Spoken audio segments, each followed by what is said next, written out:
नमस्ते, study with Patil में आपका स्वागत है।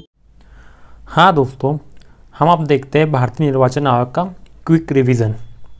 भारतीय निर्वाचन आयोग की बात करें तो इसकी स्थापना 25 जनवरी 1950 को की गई थी। प्रकृति के अनुसार यह संवैधानिक है। इसका वर्णन संविधान में है।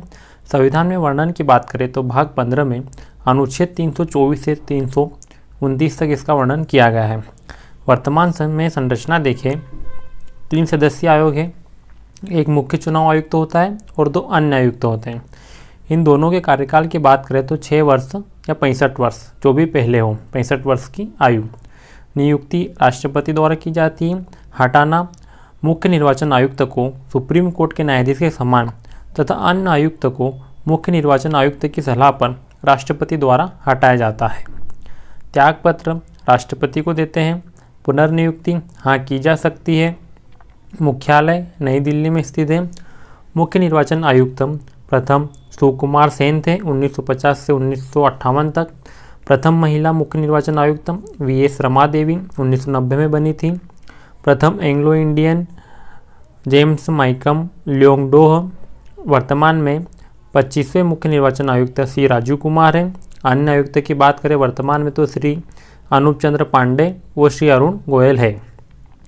निर्वाचन आयोग के प्रमुख कार्यों की बात करें तो समस्त भारत में संसद, राज्य विधानमंडल, राष्ट्रपति तथा उपराष्ट्रपति के चुनाव कराना, राजनीतिक दलों को मान्यता प्रदान करना एवं उन्हें निर्वाचन चिन्ह आवंटित करना, निर्वाचन कराने की तिथि और समय सारणी निर्धारित करना एवं नामांकन पत्रों का परीक्षण करना, निर्वाचन नामावली तैयार करना। ये निर्वाचन आयोग के मुख्य कार्य होते हैं। निर्वाचन आयोग के अनुच्छेदों की बात करें, अनुच्छेद 324 जिसके अंतर्गत 6 पॉइंट दिए गए, जिसकी ट्रिक है सामान्य सी। निर्वाचन आयोग आयुक्त की अध्यक्षता में प्रदेश से गंदगी हटाने के लिए कर्मचारी मांगेगा। सामान्य सी ट्रिक है कि निर्वाचन आयोग आयुक्त की अध्यक्षता में प्रदेश से गंदगी हटाने के लिए कर्मचारी मांगेगा। इस ट्रिक के आधार पर हम 324 के 6 पॉइंट देखते हैं। पहले पॉइंट क्या कहता है, निर्वाचन आयोग की डॉट लगा हुआ है। सभी निर्वाचनों के संचालन का अधीक्षण, निर्देशन और नियंत्रण एक आयोग में निहित होगा, जिसे इस संविधान में निर्वाचन आयोग कहा जाएगा। पॉइंट 1 324 के दूसरे पॉइंट में दिया गया है आयुक्त संबंधित। निर्वाचन आयुक्त मुख्य निर्वाचन आयुक्त और उतने अन्य निर्वाचन आयुक्त से यदि कोई हो जितने राष्ट्रपति समय समय पर नियत करे मिलकर बनेगा तथा इनकी नियुक्ति राष्ट्रपति द्वारा संसद द्वारा निर्मित विधि के अधीन की जाएगी। पॉइंट 3 कहता है, जब कोई अन्य निर्वाचन आयुक्त इस प्रकार नियुक्त किया जाता है तब मुख्य निर्वाचन आयुक्त निर्वाचन आयोग के अध्यक्ष रूप में कार्य करेगा। तीसरा का पॉइंट है अध्यक्षता में। चौथा है प्रदेश से, तो प्रदेश से बन जाएगा हमारा मुख्य निर्वाचन आयुक्त की सिफारिश पर राष्ट्रपति प्रादेशिक आयुक्तों की नियुक्ति करता है। 5वां पॉइंट है गंदगी हटाने के लिए, मतलब हटाने संबंधित प्रावधान। 5वां है हटाना एवं सेवा शर्तें। 6ठा पॉइंट हटाना के अंतर्गत मुख्य निर्वाचन आयुक्त को सुप्रीम कोर्ट के न्यायाधीश के समान हटाया जाता है। अन्य आयुक्तों को मुख्य निर्वाचन आयुक्त की सिफारिश पर राष्ट्रपति द्वारा हटाया जाएगा। मुख्य निर्वाचन आयुक्त की सेवा शर्तों में उसकी नियुक्ति के पश्चात उसके लिए कोई अलाभकारी परिवर्तन नहीं किया जाएगा।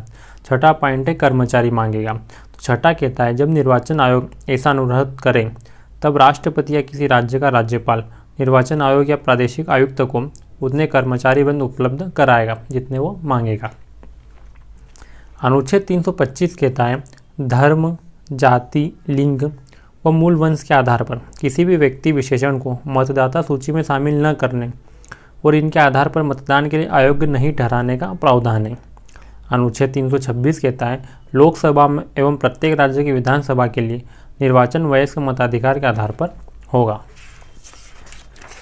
अनुच्छेद 27 कहता है, विधायिका द्वारा चुनाव के संबंध में संसद में कानून बनाने की शक्ति। 328 कहता है, किसी राज्य के विधानमंडल को इसके चुनाव के लिए कानून बनाने की शक्ति।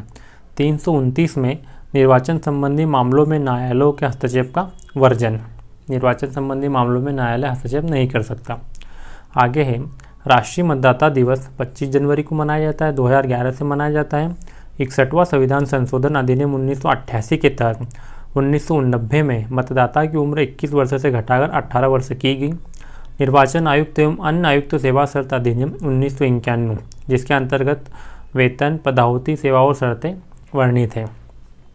संविधान में सेवानिवृत्ति के बाद निर्वाचन आयुक्तों की अन्य दूसरी नियुक्ति पर सरकार द्वारा कोई रोक नहीं लगाई गई है या कोई और कार्य कर सकते हैं। निर्वाचन आयुक्त की संरचना। निर्वाचन आयोग की संरचना में हुए परिवर्तन। 25 जनवरी 1950 से 15 अक्टूबर 1990 तक यह एक सदस्यीय आयोग था। 16 अक्टूबर 1990 से 1 जनवरी 1990 तक यह 3 सदस्यीय आयोग रहा। फिर 2 जनवरी 1990 से 30 सितंबर 1993 तक यह एक सदस्यीय वापस बनाया गया। फिर 1 अक्टूबर 1993 से वर्तमान तक यह 3 सदस्यीय आयोग है। चुनाव सुधार से संबंधित समितियों की बात करें तो के संतानम समिति 1962 की, तारकुंडे समिति 1974-75, दिनेश गोस्वामी समिति 1990, इंद्रजीत गुप्ता समिति 1998, जीवन रेड्डी समिति 2011। निर्वाचन आयोग ने प्रथम चुनाव 1951-52 में संपन्न कराए थे। 13वां राष्ट्रीय मतदाता दिवस 25 जनवरी 2023 को मनाया गया था, जिसकी थीम थी वोटिंग बेमिसाल है, मैं अवश्य वोट देता हूँ। आगे बात करें तो EVM electronic voting machine. Kerala के पारुल विधानसभा क्षेत्र में 1982 में प्रथम बार ईवीएम का प्रयोग हुआ था। 2014 से लोकसभा में ईवीएम का प्रयोग किया जा रहा है। 2004 से VVPAT voter verified paper audit trail. जब मुख्य निर्वाचन आयुक्त व 2 अन्य निर्वाचन आयुक्तों के बीच विचार में मतभेद होता है तो आयोग बहुमत के आधार पर निर्णय करता है। प्रश्न 2022 प्री में इस आयोग से एक भी क्वेश्चन नहीं आया था। 2021 प्री में एक प्रश्न पूछा गया था कि निम्न कथनों पर विचार कीजिए। भारत निर्वाचन आयोग मुख्य निर्वाचन आयुक्त को उच्चतम न्यायालय के न्यायाधीश के वेतन के बराबर वेतन का संदाय किया जाता है। भारत के मुख्य निर्वाचन आयुक्त का कार्यकाल पदभार ग्रहण करने के दिनांक से 6 वर्ष की अवधि या 65 वर्ष की आयु जो भी पहले आता तक होता है। सही है। कोई निर्वाचन आयुक्त किसी भी समय मुख्य निर्वाचन आयुक्त को संबोधित स्वहस्ताक्षरित लेख द्वारा अपना पद त्याग कर देगा। इनमें से कौन सा कथन सत्य है? तो केवल 1 व 2 सही है, तीसरा गलत है, क्योंकि कोई निर्वाचन आयुक्त किसी भी समय मुख्य निर्वाचन आयुक्त को संबोधित स्वहस्ताक्षरित लेख द्वारा अपना पद त्याग सकेगा नहीं, वो सिर्फ राष्ट्रपति को अपना त्यागपत्र देते हैं। 2020 में सेम क्वेश्चन रिपीट हो गया। 2020 और 21 में एक ही क्वेश्चन रिपीट हुआ था। जो चुनाव के समय स्याही प्रयोग की जाती है वह सिल्वर नाइट्रेट की बनी होती है। चुनाव आयोग हर वर्ष 1 जनवरी को मतदाता सूची को संशोधित करता है।